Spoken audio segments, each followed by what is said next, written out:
Здравейте, уважаеми зрители! Аз съм Станчо Пенчев, а вие сте с предаването Добър ден, Шумен. Днешните ни събеседници са от различни сфери, но ги обединява темата за младото поколение. Първият наш събеседник ще бъде Моника Вълчева, треньор и създател на фехтовален клуб ТАТО или ТАТО. А вторият събеседник е Пламен Василев, пастор, с когото ще говорим за християнското възпитание и предизвикателствата на съвременната епоха. Гледайте ни!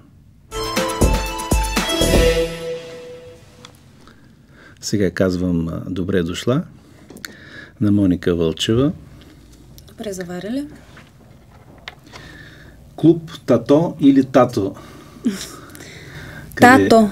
ТАТО, да. Ударението. Да. Значи, темата за спорта, младото поколение е много интересна.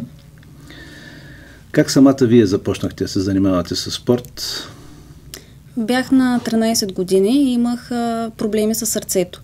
Лекарите препоръчаха да тренирам някакъв спорт и баща ми, който като малък е тренирал много малко фехтовка, реши да ме запише. Треньор ми беше Бранимир Батанов. Честно казано, първата година ходих с голямо нежелание, не ми беше изобщо интересно. Но след като участвах на първото си състезание, страшно много се запалих. Дори е имало случаи, които съм ходила по 2 пъти на ден на тренировка. Ако примерно съм била втора смяна, сутрин на тренировка, на училище, като се прибера отново на тренировка. Малко по-късно сестра ми и тя се записа, се запали покрай участията ми по състезания. Допадна ви спорта? Да, като цяло страшно много ни хареса, да. Вашето оръжие е рапира? Е рапира, да. Ходили сме на много международни национални състезания, по лагери. През 2009 година бях на 2-месечен курс за треньори в Румъния, като в края на курса имаше изпит, който съответно аз го взех и получих от сертификат от Международната федерация по фехтовка. Да, традициите на фехтовката в Шумен са стари. Да. Доста известни състезатели са излезли от Шуменската школа. Така е. Това сигурно ви импонира и вас по някакъв начин да се докажете. Абсолютно, да. Вие сте участвали в различни състезания. Нещо да разкажете за какви медали, награди в спортната си кариера имате? В повечето възрастови групи имам първи места. Както на Купа България, така и републикански. На едно международно състезание в Гърция за жени станах 3-та. Но на световни и на европейски нямам чак такива постижения, призови класирания. А сега продължавате да се състезавате? Продължавам, но на този етап само в България. Да. Даже на последното състезание при 2-3 седмици в Пловдив станах 3-та. Сега е приоритет треньорската работа. Да. Ето тук вие сте донесли една маска и една рапира. Да. Основното оръжие. Има ли интерес към фехтовката в Шумен? Какви са вашите наблюдения? Според мен има интерес. Просто сега гледаме да си подбираме нови деца, по-малко поколение, за да може да има... Това е един аристократичен спорт, който преди е бил задължителен в минали времена. Сега също така има една известност, този спорт. Имаме състезателя на световно ниво. Поне в последните години не, но преди това. На последната, извинявам се, че прекъсвам, на последната Олимпиада имахме участник Панчо Пасков, който е състезател на Софийски клуб. Да, който победи, доколкото се спомням, олимпийския шампион в първата си среща.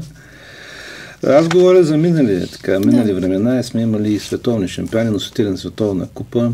Мисля, че в Сабета, братята Етрополски и други.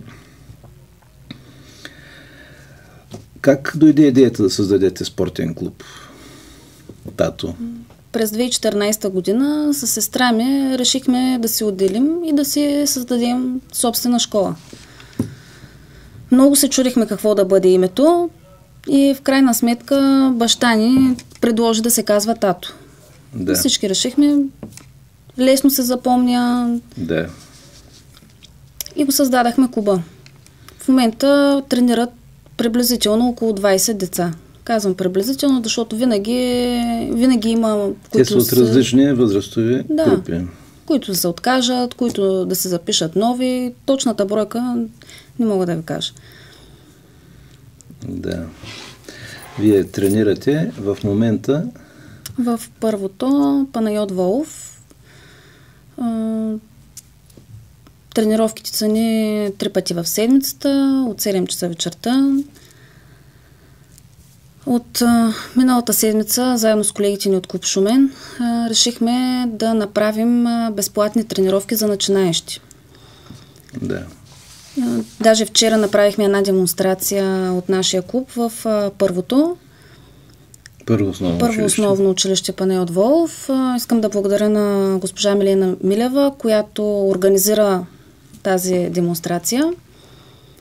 Като тренировките за начинаещи ще бъдат 2 пъти в седмицата от 4 часа в първо. Всъщност тия безплатни курсове са само за начинаещи. Да поясним. Има ли интерес? Вчера имаше доста голям интерес. Интересно им беше нещо ново, различно. Това е доста така спорт с история. Фехтовката. Може би ако използвате така и някакъв вид материал, филмов материал, интересът ще бъде още по-силен. Доста неща ми учи фехтовката. Да. Така че значи клуба започна да функционира през 2014 година. Какво сте постигнали до сега, така общо казано? Имали сме носители на Купата на България, при децата, при девойките. Участвали сме на международни състезания, лагери. Да. А как смятате, как възпитава спорта един млад човек?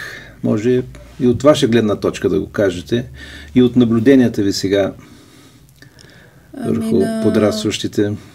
Упоритост, търпение, постоянство, любов към спорта, уважение към противника. Всичко това трябва да притежава един състезател и трениращ. Може би здравословен начин на живот. Да. Ние често подхващаме тази тема тук за здравословния начин на живот. И застоя на поколение и спорта, спорта като част от този живот.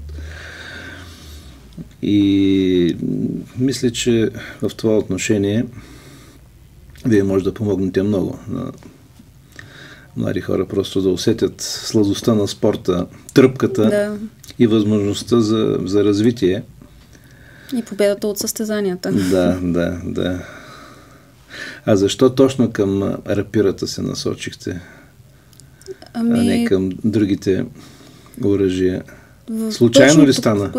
Долу-горе, аз точно тогава, когато започнах да тренирам, в Шумен имаше само 2 оръжия, на шпага и на рапира. А този треньор, при когото ме записаха, беше на рапира. Играла съм и на другото оръжие, на шпага. Ситуация, казвате, да. Важното, че просто това ви е допаднало и се е превърнало в начин на живот. Разбрах, че сте спечелили дори и проект на Община Шумен. Да, миналата година. Подпомогнати сте в вашата дейност, което е много добре. Един млад клуб има нужда от такава подкрепа. Абсолютно. Финансова и духовна. Произлизащо най-вече, да. Проектът се казваше Бъди активен. Провеждахме тренировки на открито. Благодарение на този проект ние успяхме да закупим част от оборудването, което им беше нужно. Понеже 2 години ние имахме добри резултати, но нямахме... А какво ви трябва? Какво ви трябва всъщност? Какво оборудване закупихте? 2 ролки, които и апарат. Апарат, който отчита тушовете. Да.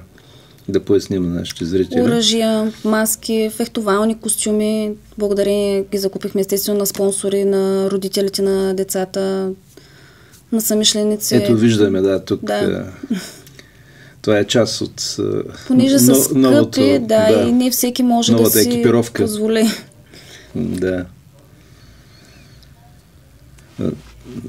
Аз доколкото знам, сега се провежда държавно първенство. Да, днес, както и в събота и неделя. Да, уикенда, да. Участвате ли? Има ли участници от вашия клуб? Да, ще имаме една представителка, Смолна Георгиева. Тя ще участва и на двете възрастови групи. С какво оръжие? На рапира. На рапира, да. Както индивидуално, така и отбор. А вие всъщност обучавате само на рапира? Само на рапира, да. Да. Това оръжие, което владеете, разбира се. Абсолютно. Какви са проблемите на един такъв клуб сега, да минем в една друга сфера на проблемите? Проблеми не бих казала, по-точно според мен лично предизвикателства, които трябва и се опитвам по някакъв начин да преодолеем. Да. Едно от които беше намирането на спортна база. В началото тренирахме... Ето тук виждаме сега снимки. Да, това е на едно състезание в Шумен за децата.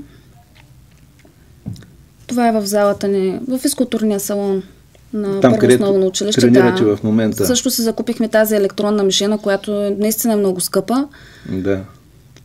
Това е в зала Плиска, съвместна тренировка с клуб Шумен.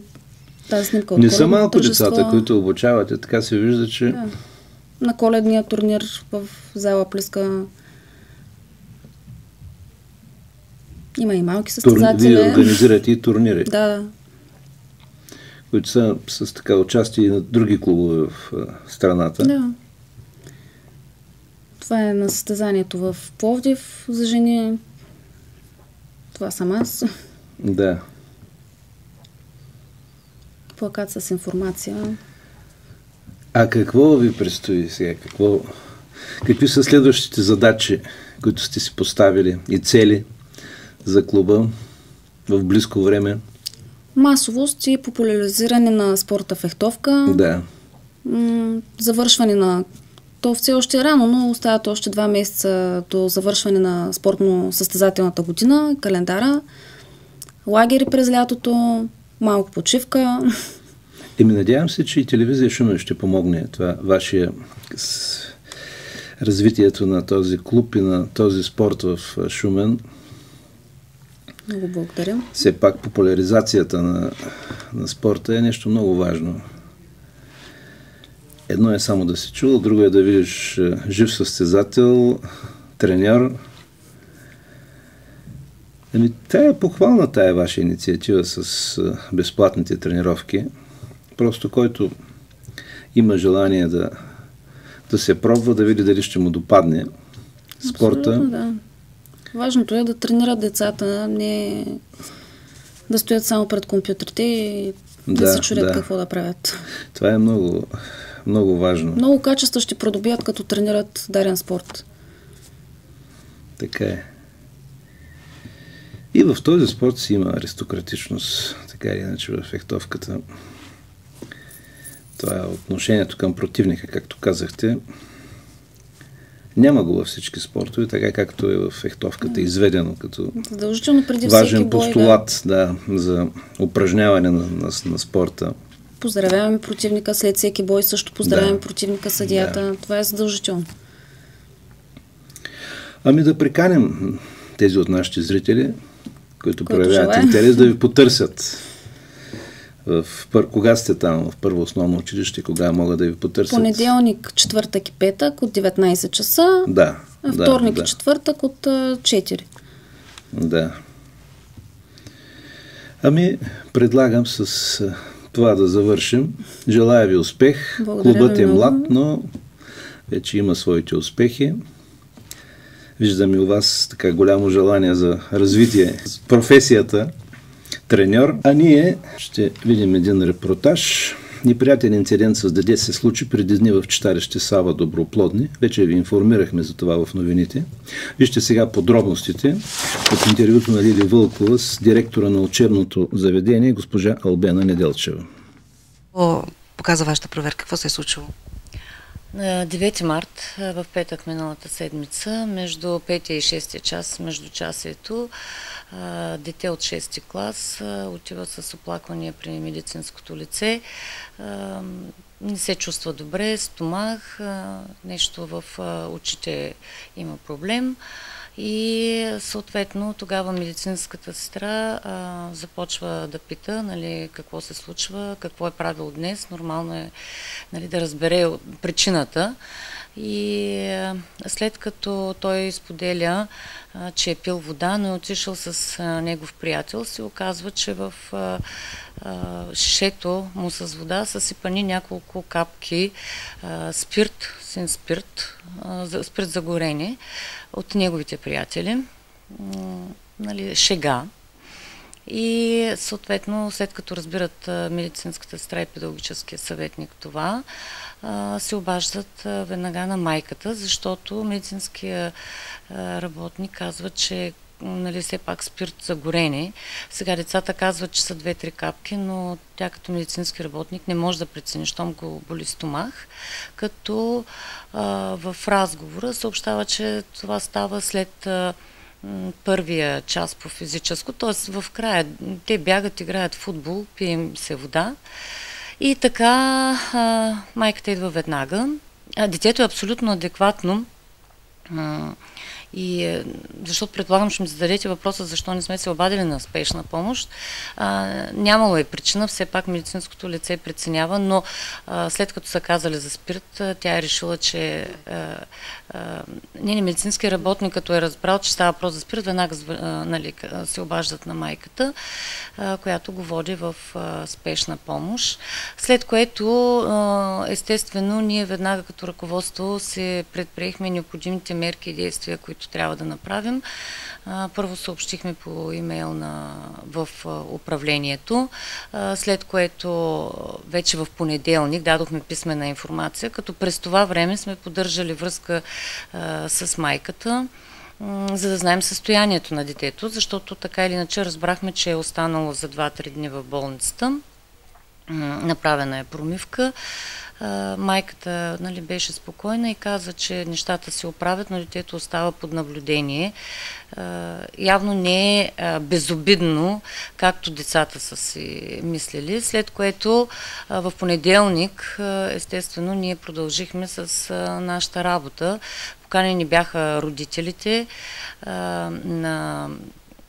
те са 3 дечица, четвъртото естествено е в болницата. Те са 4 приятели, които постоянно играят, споделят и са навсякъде, след което, нали, след проведените разговори, си продължаваме нашата процедура. Естествено, Те разказаха ли какво са направили? Те самите разказаха ли? Да, значи това, което те казват е, че си правят шега. Казват обаче, че нали, все пак са му казали.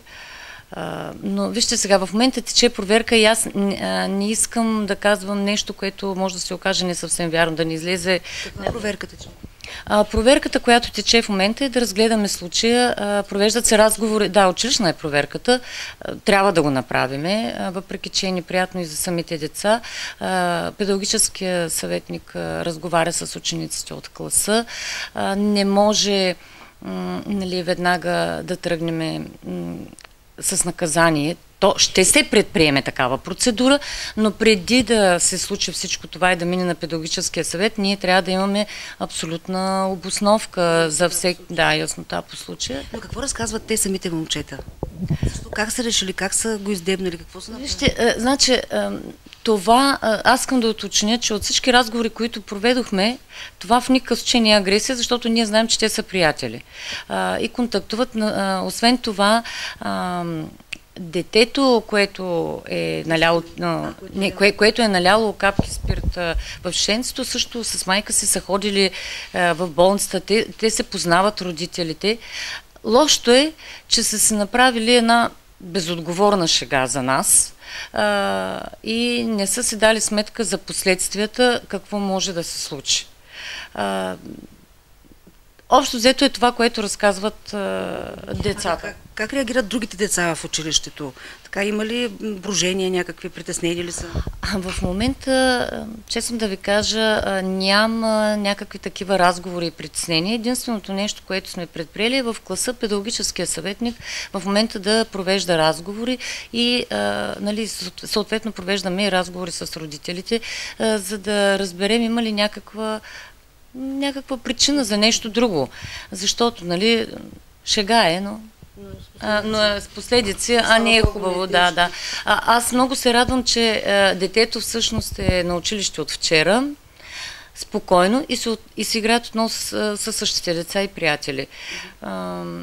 А това, което мога да кажа от проведения разговор, на който бяхме, децата осъзнават, съжаляват, но както аз няколко пъти съм казвала, лошото е, че при една такава неосъзната шега се случва един път, нали, нещо, което е със сериозни последствия. Надявам се това всъщност да накара децата да се осъзнаят, че, нали, не всичко е игра. По този повод сега ние ги правим и периодично във всички класове такива срещи относно техните взаимоотношения и, как да кажа, наистина неразумни игри между учениците. Къде са взели този спирт?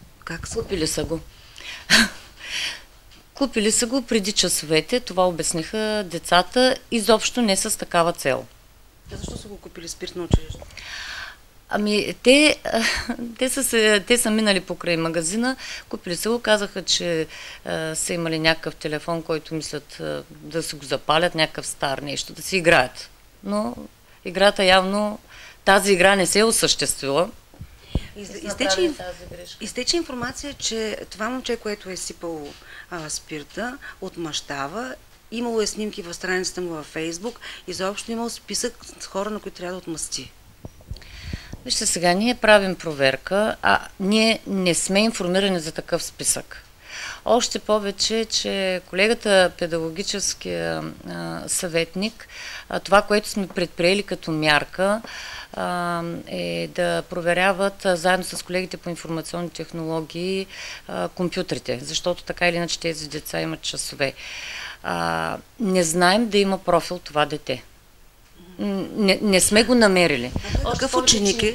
Буен ли е или кротък? Не е буен. Не мога да кажа, че е кротък. Нали, те всички ученици в момента са, как да кажа, малко по-хиперактивни, но не е конкретно това дете, само нали, примерно с по-емоционални чувства, с нали, по-някакви хиперактивни действия. Или пък раним. Вижте, знаете ли това, което забелязвам не само за това дете, ами като цяло за всички деца, напротив, децата са много раними и много чувствителни. И може би по някакъв начин, понякога, нали, това нещо излиза. Въпреки че ние наистина много работим. Ние провеждаме и среща с родителите. Да, жалко е за това, което се случи. Но ние наистина се предприехме тези мерки и мисля, че ще има резултат. Между другото, аз предполагам, че след като се проведат и срещи с другите ученици, ще се дадат сметка, нали, че не може по този начин да се постъпва. Още повече, нали, никой училище не е застраховано, нали, каквото и да говориме. Но се радвам, че има щастлив край. Щастлив в смисъл такъв, че детето е добре. И няма трайни последици. Няма трайни последици, защото това наистина е много важно. И от те казват ли какво количество са му сипали? Те казват 1-2 капки. Сега, аз не съм специалист, не мога да кажа това вярно ли е или не е вярно. Последен въпрос. В коя паралелка са децата? Какъв предмет изучават? Сега, във връзка с защита на данните не искам да коментирам, защото, нали знаете, в момента това дете вече осъзнава каква грешка е. Не искам да се насочват. Трябва да мислим и за него. Ако искаме да му помогнем, ако има някакъв проблем, нека всичко да приключи, може би, когато всичко приключи и стане ясно, нали, можем да говорим. Но наистина трябва да мислим и за него. Аз съм разговаряла и с двете майки. Майката на потърпевшото дете е на същото мнение.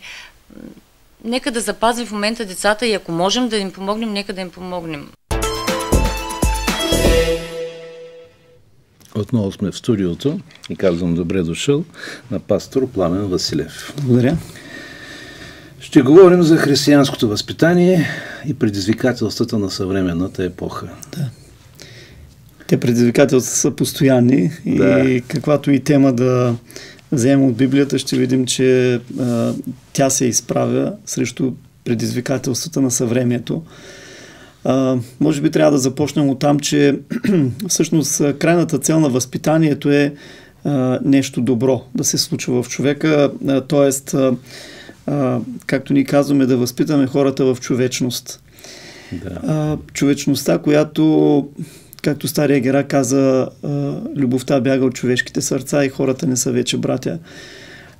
Може би това е нишката някъде се е прекъснала, която ни помага да изградим тази човечност в хората. Всъщност, човечността е Божия замисъл за човека, да бъдем човеци, да бъдем хора, човечни да бъдем.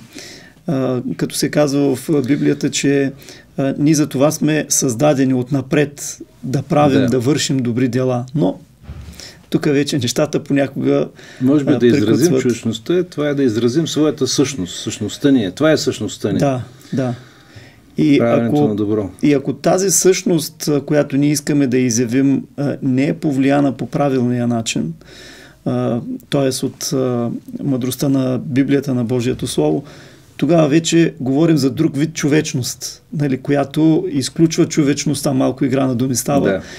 Но виждаме, че и днес има родители, които възпитават децата си в агресия и казват, ако не си агресивен, няма да успееш.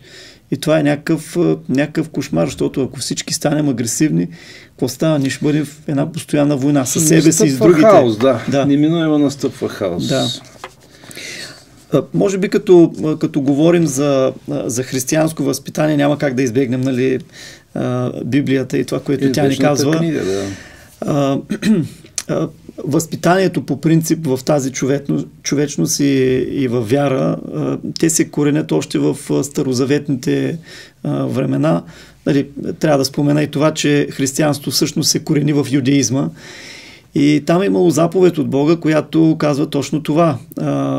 Това е било заповед към родителите да възпитават децата си в Божиите заповеди и постановления. Аз мисля, че това е доста по-старо учение, което юдеите в един момент приемат. Нали, това е сега всъщност както това, което се говори за първото учение. Това е нещо, което просто го е имало. И то преминава през различни така интерпретации. Тази теория ми е позната, защото по принцип във всички религии има намесена някаква човечност и някакво добро отношение към другите хора. Било поради страх от това, че после ще се природят хората в нещо лошо, ако не са били добри. Но ако говорим за страх тук, нали, в християнството, трябва да осъзнаем, че страха, който имаме от Бога, който е описан в Библията, той е здравословен. И както псалмопевеца казва в един псалом, страхът от Господа е чист и освежава душата. И начало на всяка мъдрост. И начало на всяка мъдрост, както говорихме в предното предаване.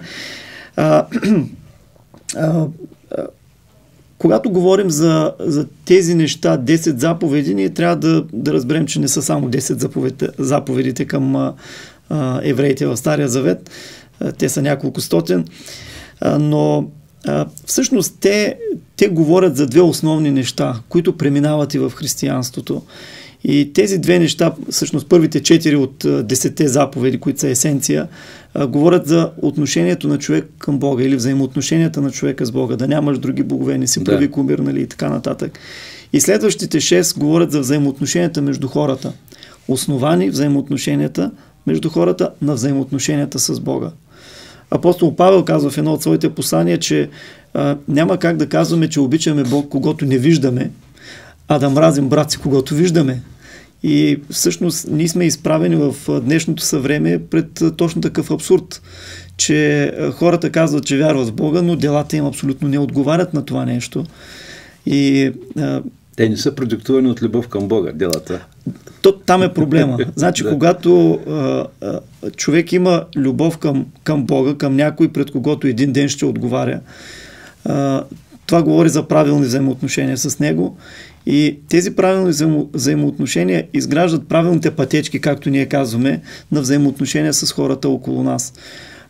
Любовта не върши зло на ближния, друг стих от Библията. И всъщност, ако ние обичаме ближният си както себе си, която е втората заповед, ние ще разберем, че тази любов няма да открадне от ближния, няма да нагруби ближния, няма да убие ближния. Тя ще му даде. Ще му даде, защото любовта е настроена да дава. И ето тези неща в забързаното ни, задъханото ни ежедневие, като че ли остават на някакъв втори или още по-заден план, което е според мен е страшно. Много е трудно днес на хората да вярват, защото това, което е написано в Библията по отношение на взаимоотношенията ни, говорим тук вече за хората само, се изправя в един пълен противовес на това, което се вижда около нас. И много е трудно на един човек да прави все добро, макар да му правят зло. Но има и такива хора. Ма той може да се въобразява, че му правят зло. Това също е една особена така илюзия, че всички ти правят зло, когато ти правиш добро. Това е една стресова ситуация, според мен, в съзнанието в момента. Да, и тази гледна точка има, но нали, като казвам зло, говоря за злото, идентифицирано от Библията като зло. Да. Нали, говорим тук за някакви абсолюти, около които ние трябва да се научим да изграждаме всъщност нашето мислене. И това, което съм забелязал, аз съм така любопитен човек и се интересувам от това какви са взаимоотношенията между хората, например, в тази посока. В страни, в които християнството е уважавано и почитано, и в страни, в които християнството или не е уважавано и почитано, или има друга водеща религия. И се оказва, че в християнските страни взаимоотношенията между хората са на много по-високо ниво. Хората считат другите също за хора, а не както може би в нашето общество ти си ми мила, ама аз съм си по-мила, нали? Така, обикновено го казват хората и тръгваме в доста неправилна посока. Аз си мисля и друго, че всъщност възпитанието в християнските добродетели или християнското възпитание се корени в семейството. Както ние казваме, липсват му първите 7 години на някое дете, което нали, върши неща, които и обществото нали, определя като недобри. И тук вече, наблюдавайки нашата действителност, виждаме какво се случва. Родителите или не искат да отделят време за това да видят какви са верските устои, които са съхранили нацията ни, да видят кои са моралните ценности, които произтичат от вярата, произлизат от вярата, за да учат себе си на тях и да ги предадат на децата си. Или те просто нямат време, защото работят на 2 и на 3 работи и оставят възпитанието на телевизията, на интернет, на улицата. Нямането на време е малко нали, оправдание, според мен. Според мен също е така. Защото когато човек иска да направи нещо, той ще намери време за него. Както е за хоби или за каквото и друго нещо. И това, ако вътрешно го подпира просто, то няма как да не този проблем да не го обсъжда и да не се опита да направи нещо. Да, и ако ние дойдем в тази посока на мисли до, например, до иерархията в семейството, където мъже е главата. Значи, това не са някакви, както някои ги така обясняват, едва ли не ориенталски някакви порядки и норми. Не, това си е нещо, което Бог го е заложил в семейството и определено винаги се получава така, че там, където семейството е мъж, жена и деца, основната отговорност е на мъжа. Какво правим тогава? Жената е негов помощник, не рубиня. Аз преди време така предизвиках един мой познат, който не се отнася много сериозно към християнските ценности и го попитах, чел е Библията И го попитах, знаеш ли къде в Библията Авраам нарича жена си Сара слугиня моя? И той каза, не се сещам. Вика, казах му, няма такъв момент. Нали, той нарича княгиньо моя, нали, но не и слугиньо. В този ред на мисли децата са длъжни да се покоряват на родителите. Те са тяхно творение. Те са създадени и е нормално родителите да предадат своята верска система. Естествено. Дори законите на страната не са в тази посока. Когато детето е малолетно, непълнолетно, отговорност носят родителите. Те плащат глобите, ако има такива, поразията, щетата, ако има такава.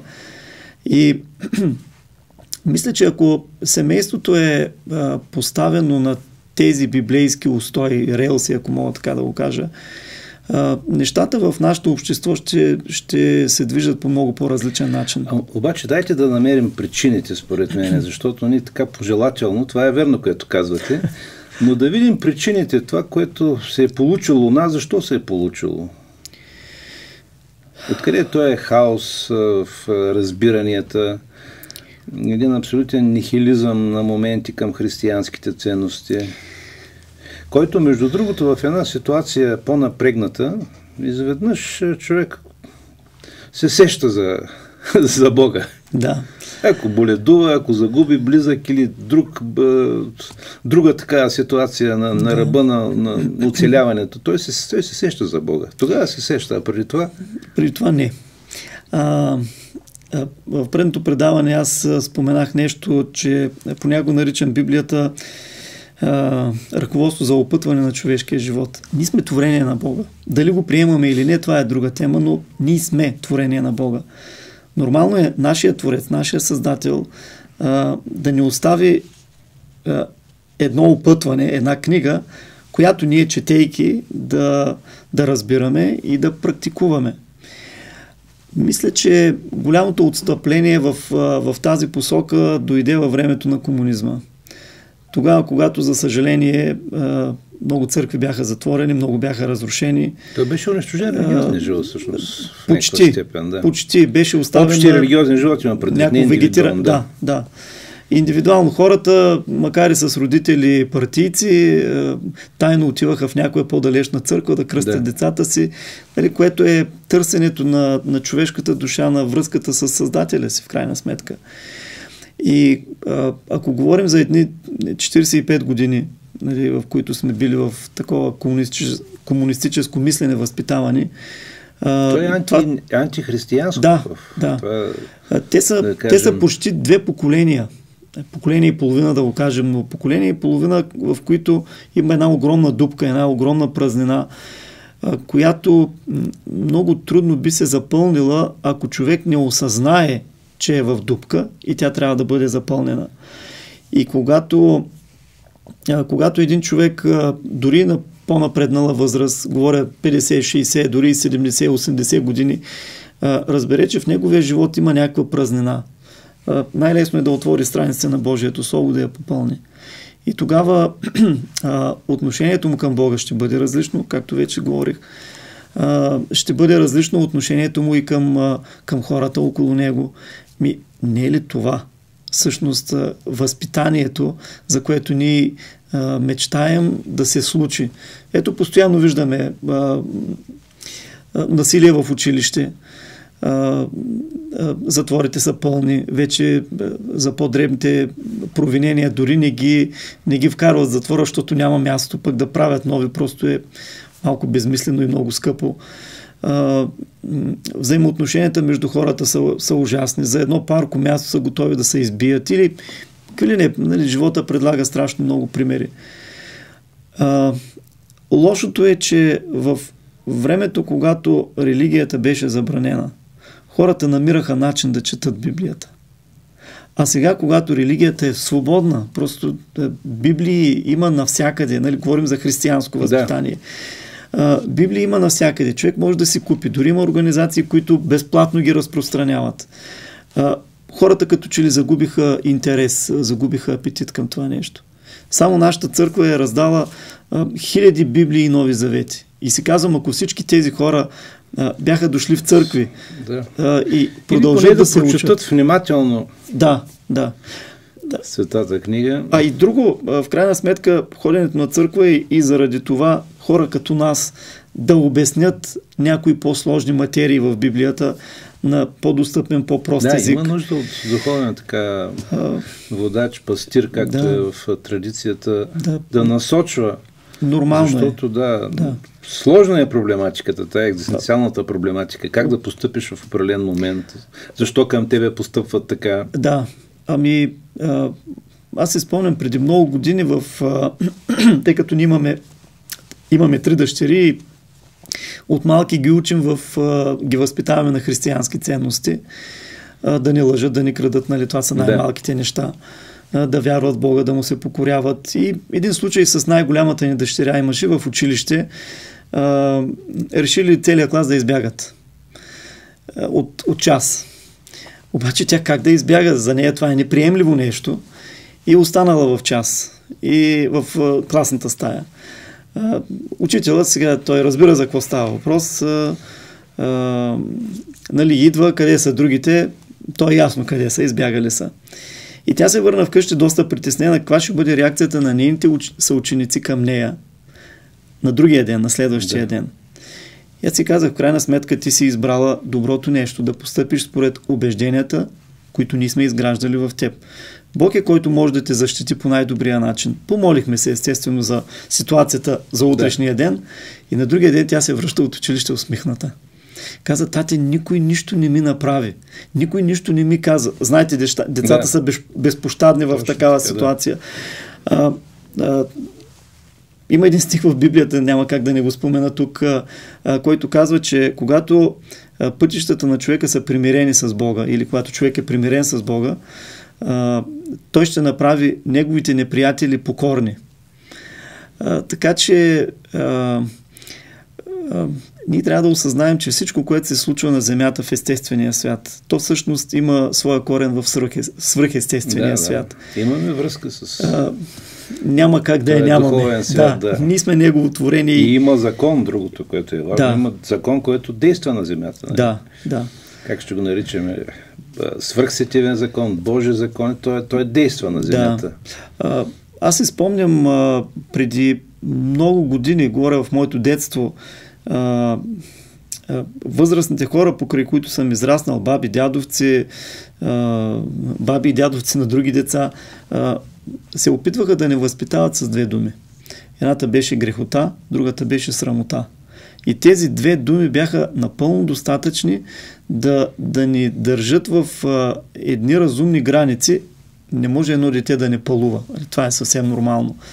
Но те ни учеха да израстваме по един правилен начин. Сега няма нито срамота, нито грехота. Срамотата пред хората, всеки е свободен да прави каквото си иска. Нали? За мен това е псевдодемокрация.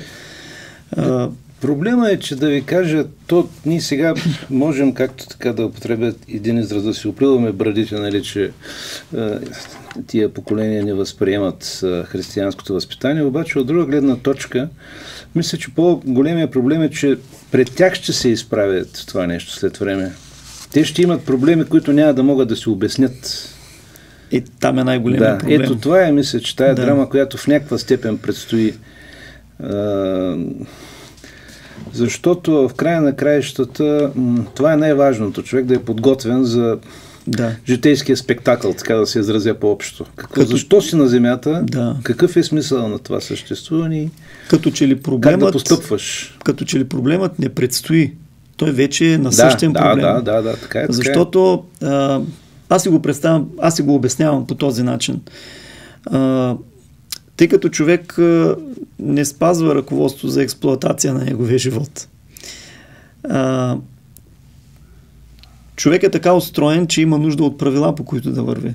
И човек започва да си изработва негови правила. Проблема възниква точно тук. Всеки човек е своего рода един космос, един свят. Той си изработва своите правила и си мисли, че те са общовалидни и за другите. И представяме си колко много етични кодекси, ако мога да го кажа така, може да съществуват по Земята, колкото хора има.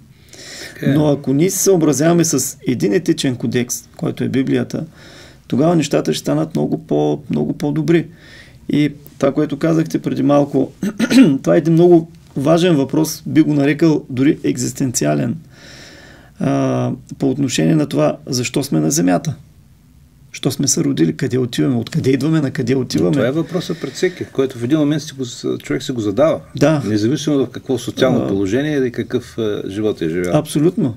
Защото младите като че ли нямат навика да се задават този въпрос. Но когато човек мине в някаква възраст, започнат болешките да го натискат от тук и оттам, той започва да си мисли за края на дните му. И си казва, добре, аз какво постигнах в този живот? За какво ми беше даден? Аз провалих ли се в този живот? Пропилях ли го или успях да направя? Затова, може би, трябва да се вслушаме в думите на апостол Павел, който казва към младия Тимотей, който беше така млад на възраст, но ръководеше една голяма църква. Той каза, от детинство знаеш свещените писания. От детинство знаеш.